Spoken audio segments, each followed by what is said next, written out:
오늘도 매일의 기도를 통해 하나님께 더 가까이 나오신 여러분을 환영하고 축복합니다. 오늘도 주님과 동행하는 하루 되시기 바랍니다. 주님과 친밀한 교제를 갖는 시간 되시길 기도합니다. 오늘 이 시간 하나님께서 우리에게 주신 말씀은 사무엘상 10장 14절에서 16절까지의 말씀입니다. 시간 함께 합독하시겠습니다. 사무엘상 10장 14절.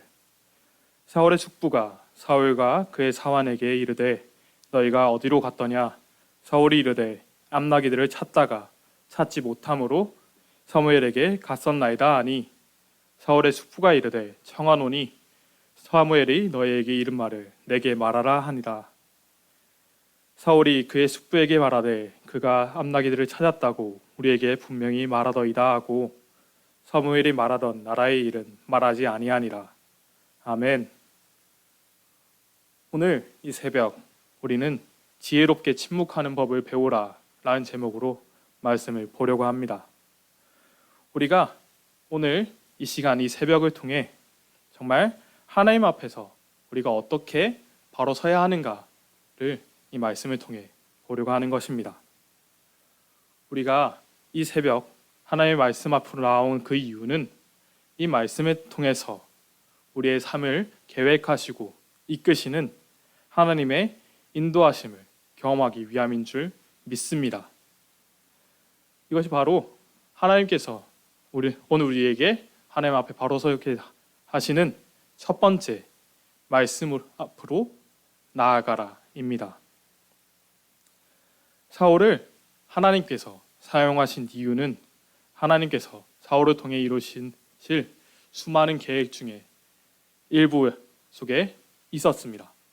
하지만 그 수많은 계획 속에서도 하나님께서 사울을 사용하실 수 있었던 가장 큰 이유는 바로 다른 것이 아닌 하나님의 말씀 앞으로 나왔던 사울의 그 결단 때문이었습니다.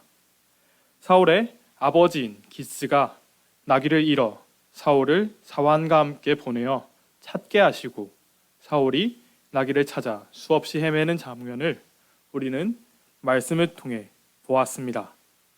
하지만 사울이 진정으로 하나님 앞에 이스라엘의 초대 왕으로 쓰임받을 수 있었던 가장 근본적인 이유는 사울이 나귀를 찾아 헤매이던 그때 하나님의 말씀을 전하는 하나님의 사람 사무엘에게 가서 그에게 물어보자 라고 말했던 사환의 말을 듣고 스스로의 판단이 아닌 하나님의 말씀을 듣고자 나아간 그 발걸음을 통해서 하나님께서는 이 사울을 이스라엘의 초대왕으로 사용하셨습니다. 우리는 세상을 살아가면서 무수히 많은 삶의 기로에 서게 됩니다. 그 길은 우리를 향하신 하나님의 놀라운 계획의 일부이지만 하나님의 놀라우신 역사하심이 우리 가운데 이루어지는 그 순간은 우리가 스스로 판단하며 나아가는 그때가 아니라 하나님의 말씀 앞에 나아가는 그 순간인 줄 믿습니다. 그 말씀이 없이는 우리가 아무리 우리가 스스로 좋다고 생각하는 그 앞에 나아가더라도 아무런 의미가 없는 것이지요. 오늘 하나님의 말씀 앞에 나아가 하나님이 계획하신 놀라운 계획을 듣고 나아간 사울에게 숙부가 다가와 묻습니다. 잃어버린 나귀를 찾았는데 무엇하다 이제 돌아오는 것이냐는 것이었습니다. 숙부의 질문에 사울은 하나님의 사람에게 나아가 말씀을 듣고 돌아오는 길이라 라고 대답합니다. 이 사울의 숙부의 질문과 사울의 대답은 하나님의 계획 안에서 정말로 중요한 기로였습니다.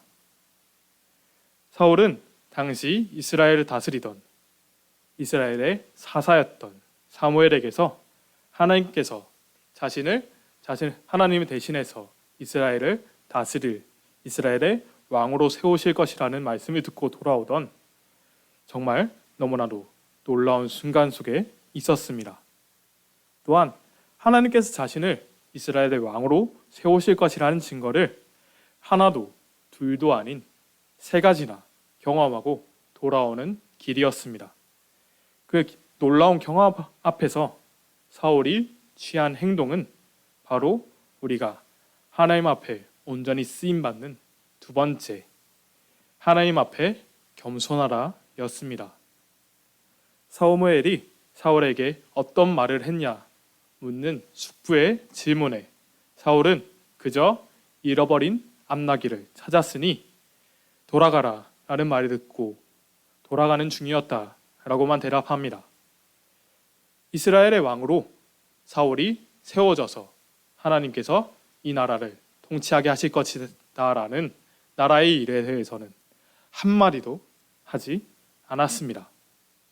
이 사울의 대답을 보며 저는 하나님께 놀랍게 쓰임받았지만 처음에 겸손하지 못해 오랜 시간 연단받았던 한 인물이 떠오르게 되었습니다. 그 인물은 바로 요셉이라는 하나님의 사람이었습니다. 우리가 흔히 아는 요셉을 떠올리면 그의 인생의 중반기부터의 하나님께 놀랍게 쓰임받은 그 모습만을 떠올리기 쉽지만 요셉의 청소년기는 겸손과는 거리가 멀었습니다. 하나님께서 꿈을 통해 요셉에게 보여주신 놀라운 비전을 형들에게 자랑하며 안 그래도 미움받던 요셉은 형들에게 더욱더 미움을 사게 되었지요.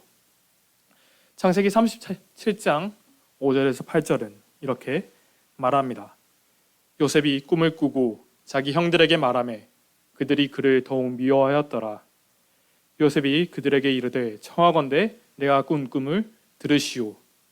우리가 밭에서 곡식단을 묶더니 내 단은 일어서고 당신들의 단은 내 단을 둘러서서 절하더이다. 그의 형들이 그에게 이르되 내가 참으로 우리의 왕이 되겠느냐 참으로 우리를 다스리게 되겠느냐 하고 그의 꿈과 그의 말로 말미암아 그를 더욱 미워하더니 아멘. 이 말씀을 통해서 하나님께서 요셉에게 이 놀라운 꿈을 보여주셨습니다. 이 꿈뿐만이 아니라 이 다음 절에서 요셉에게 또 다른 꿈을 보여주시지요. 그 꿈 속에서 요셉은 이 형들과 부모님보다 더 높은 자리에 앉아서 그들에게 절을 받았다라는 그 해석을 가진 꿈을 꾸게 되었습니다. 이 꿈을 말할 때 이 형들은 이 요셉을 더욱더 미워하게 되었지요. 이 미움들이 쌓이고 쌓여서 이 요셉을 애굽으로 팔아버리는 그 슬픈 장면까지 가게 됩니다. 하나님께서 보여주신 놀라운 계획을 기대하며 자신을 준비하기보다는 자신이 형들과 부모님보다 영광받는 자리에서 위치하는 그 꿈을 꾸었다고 자랑하던 요셉은 이 형들의 미움을 받아서 애굽으로 팔려가게 되었던 것입니다. 하지만 그 시간을 통해서 하나님께서는 요셉에게 계획하신 연단의 시간을 통해 낮아지고 또 낮아지게 하셨습니다. 창세기 41장 14절에서 16절의 말씀을 통해 요셉에게 하나님이 어떻게 연단하셨는가를 볼 수 있습니다. 이에 바로가 사람을 보내어 요셉을 부르매 그들이 급히 그를 옥에서 내놓은지라. 요셉이 곧 수염을 깎고 그의 옷을 갈아입고 바로에게 들어가니 바로가 요셉에게 이르되 내가 한 꿈을 꾸었으나 그것을 해석하는 자가 없더니 들은즉 너는 꿈을 들으면 능히 푼다 하더라. 요셉이 바로에게 대답하여 이르되 내가 아니라 하나님께서 바로에게 편안한 대답을 하시리이다. 아멘. 이 말씀에서의 장면은 요셉의 인생에서 가장 중요한 터닝 포인트의 순간이었습니다. 이전에 이 청소년기의 요셉이었다면 이 순간에 제가 그 꿈을 들으면 바로 해석해서 당신에게 알려줄 수 있을 겁니다 라고 자랑하며 나아갔을 수도 있을 것 같습니다. 하지만 이 시간 긴 세월 동안 하나님 안에서 연단받으며 세워졌던 요셉은 자신을 드러내는 것이 아니라 하나님을 앞서 세우며 하나님께서 바로에게 알게 하실 것이다 라며 고백하며 나아갔습니다. 물론 요셉의 삶은 하나님께서 인도하시고 지키신 놀라운 계획 속에 있었지만 하나님의 말씀 앞에 자신을 내세웠던, 자신을 드러내고자 자랑했던 요셉은 긴 연단의 시간을 거치며 하나님의 사람으로 쓰임 받았습니다. 하지만 오늘 말씀에서 사울은 하나님의 놀라운 계획을 듣고 경험했음에도 침묵하며 나아갑니다.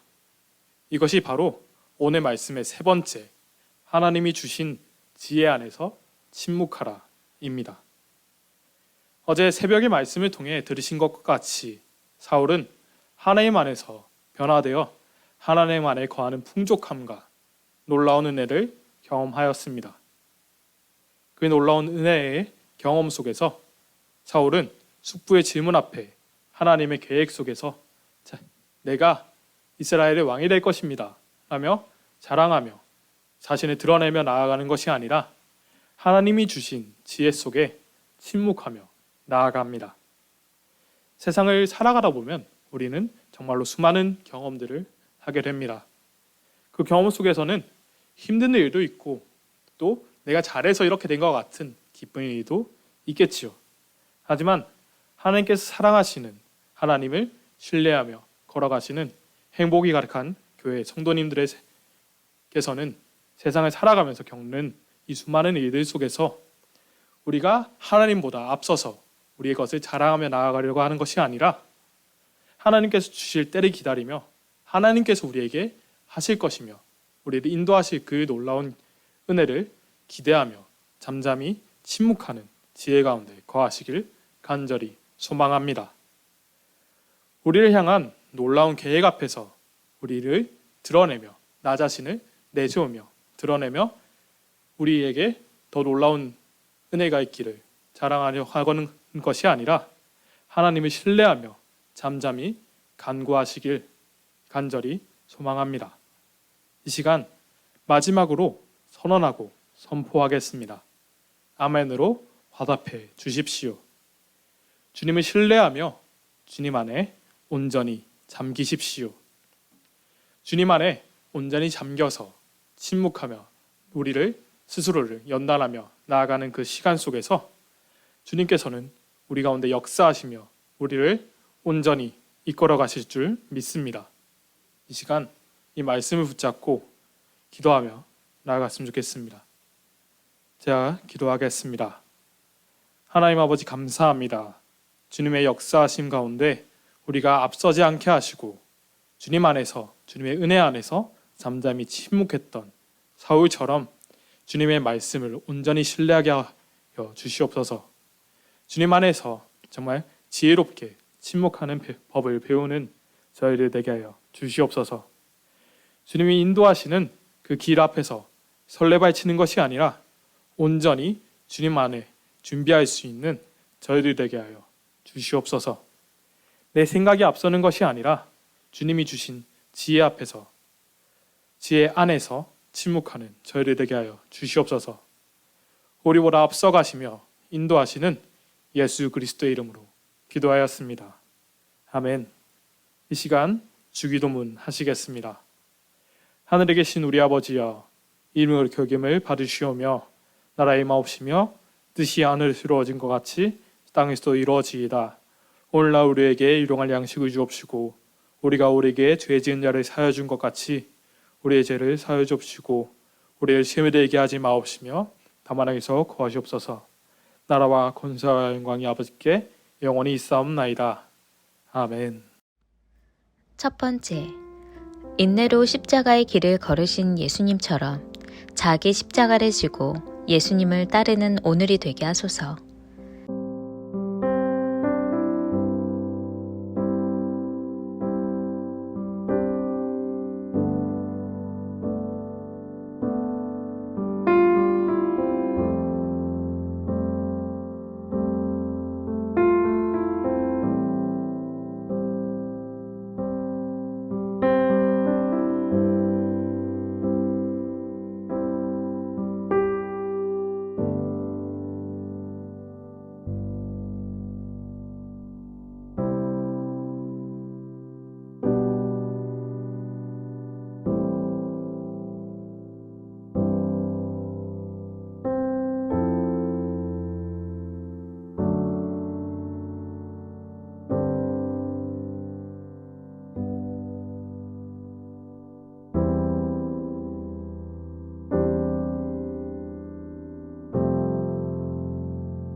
두 번째, 지혜롭게 침묵하는 법을 배우게 하셔서 하나님의 음성을 듣는 시간 되게 하소서.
세 번째, 교회 안에 목자 되시는 주님의 음성을 듣는 영혼들이 날마다 더하게 하소서.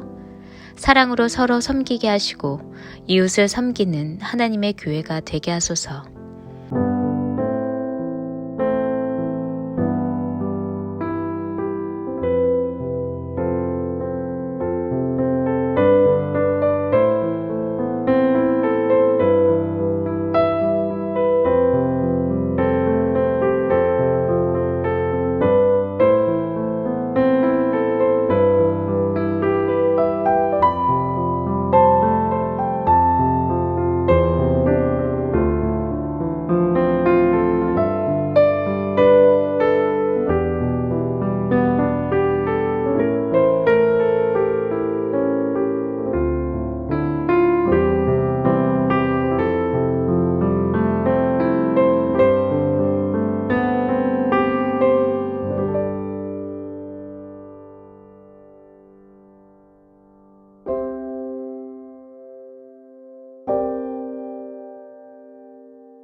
네 번째, 모든 가정마다 찬양과 감사가 넘치게 하시고 의와 평강과 희락이 넘치는 화목하고 복된 가정이 되게 하소서.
5번째, 금요 성령 집회를 통해 치유되는 은혜를 허락하소서. 상한 심령이 치유되게 하시고 연약한 육체가 강건하게 되는 은혜를 허락하소서. 우린 할 수 없지만 하나님께서 하실 것을 믿고 기도하는 은혜의 시간이 되게 하소서.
하나님께서 우리의 기도에 영광 받으셨습니다. 이제는 우리의 삶을 통해 하나님의 영광이 되시기 바랍니다.